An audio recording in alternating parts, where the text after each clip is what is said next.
Bienvenue au GFIC 2024. Je m'appelle Philippe Charon, je suis cardiologue à la Pitié-Salpêtrière et j'ai le plaisir d'échanger avec vous et avec donc Olivier Hutin de Nancy.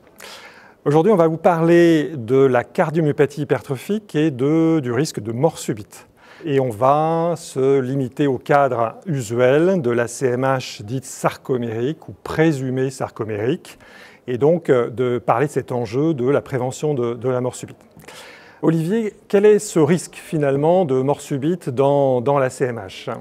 Alors, ce risque, dans les cohortes historiques, était de l'ordre de 2 à 6%, donc il a largement il a largement diminué ces dernières années, notamment par les modes de prévention qui ont été mis en place, mais ça reste quand même la première cause de mort subite chez le sujet jeune.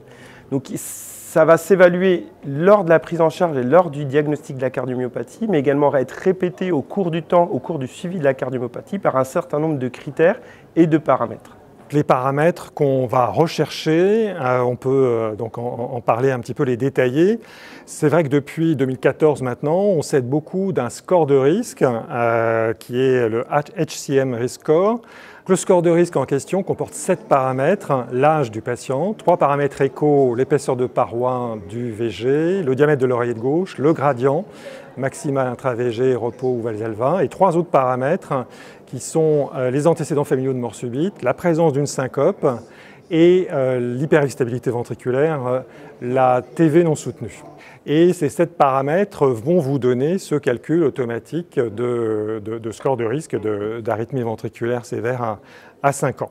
Et on a donc des indications validées par les guidelines qui nous proposent donc d'implanter un défibrillateur préventif, parce qu'on rappelle qu'on n'a pas de médicaments qui préviennent efficacement la mort subite dans cette maladie-là. Et donc l'enjeu, c'est vraiment le défibrillateur en prévention primaire, de discuter. Et donc les indications du défibrillateur à ce moment-là, notamment par rapport à ce score de risque, quel est-il ? Alors la problématique, c'est qu'il y a des zones grises, comme partout. Donc le score de risque va être calculé, va donner donc ce pourcentage de risque à 5 ans. S'il est supérieur à 6%, donc on a une indication de classe 2A pour implanter un défibrillateur en prévention primaire, il n'y a pas de discussion. La problématique, et ce score a été étudié, validé dans différentes cohortes européennes, mais également nord-américaines.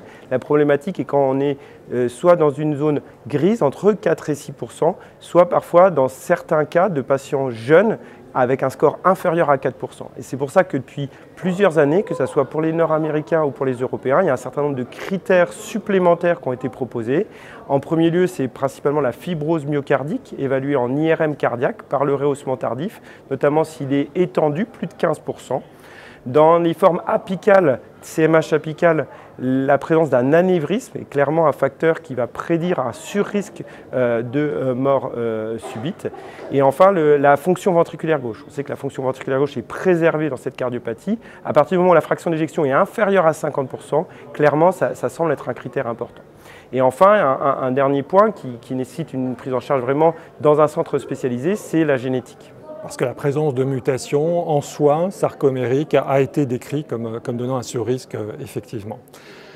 Donc, on voit qu'il y a des indications assez claires quand le score est supérieur à 6%, et qu'en dessous, la zone grise, entre 4 et 6% notamment, il faut vraiment chercher d'autres facteurs et discuter collégialement, d'où l'importance de pouvoir discuter avec des équipes expertes. Et on rappelle que les équipes expertes sont notamment bien répertoriées sur le réseau de la filière nationale cardiogène et qu'on a aussi une RCP nationale pour discuter de la prise en charge des patients quand c'est utile.